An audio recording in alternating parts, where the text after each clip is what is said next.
Fair trade is an organization that makes sure producers of goods are being traded fairly. When people buy products in the United States and Europe from third world countries, the producers must get a fair price for the goods they produce. Regretfully, buyers try to get their goods as cheap as possible, and then the producers don't get as much money as they should. Fair trade was created out of the fact that not enough money was going back to the producer. Many fair trade goods include coffee, tea, cocoa,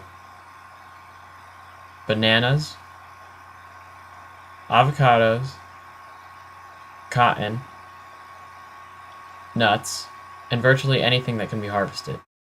Alan Nietlisbach, managing partner of Vol Cafe, an international company that buys and distributes fair trade coffee, sat down with one of our hard-hitting reporters to give us more about fair trade.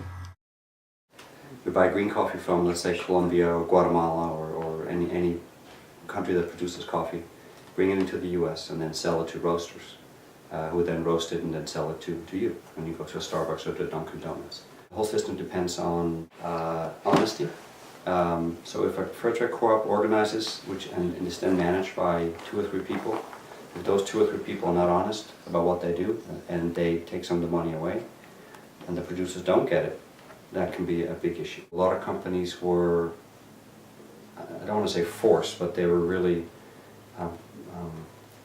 steered in the direction of accepting or looking at fair trade with more serious eyes. And so nowadays, a lot of the Fortune 500 companies who buy any products from third world countries are buying some of their products on a fair trade basis. In order to be fair trade certified, you have to comply with a long list of rules and regulations in order for them to trace and to track the pricing. So when I buy a product that is fair trade certified, I can rely on the certification process that the money that I pay goes back to the producers. So the whole fair trade system has been set up to really be able to track and show transparency in the pricing.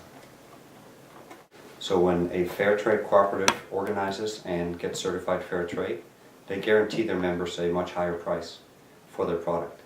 So once that money comes back in, not only do they get a better price, but also the community gets a better price, and they have money to spend on building schools, healthcare facilities.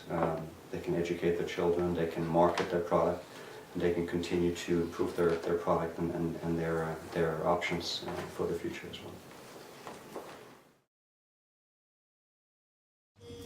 Before the fair trade organizations were established, third world countries such as Indonesia were being treated unfairly and were not getting enough money for the goods that they produced.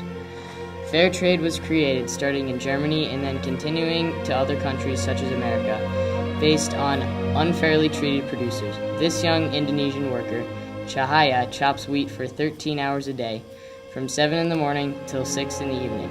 He returns home to his small hut, measuring approximately 200 square feet, with his 2 brothers and 1 little newborn sister and his mother. His mom must take care of the babies while Cahaya, after already working 13 hours, must prepare little food that they have and take care of the hut. Cahaya earns about $2 a day doing back-breaking work for 13 hours, and then must come home and provide for his family as well. This is not fair.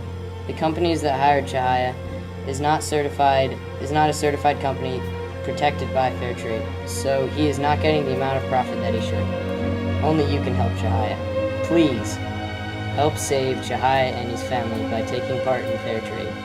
You are his only hope.